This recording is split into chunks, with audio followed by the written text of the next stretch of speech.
77 жылдығына арналған ұрпақтар ұмытпайтын жеңіс атты ашық тәрбие сағатына қош келдіңіздер. Сіздерді 9 мамыр ұлы жеңіс мерекесімен құттықтаймыз. Аталарымыздың, әжелеріміздің ерлігімен келген бұл жеңіс мерекесі ұрпағымыздың есінде мәңгі сақталады. Ұлы Отан соғысына жеңіске жеткенімізге биыл 7 жыл толып отыр.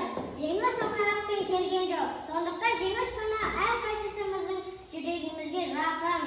Ендеше соғыс даласына хабар-ошарсыз кеткен, қаза тапқан ер жүрек батыр ата әжелерімізді бір сәт үнсіздікпен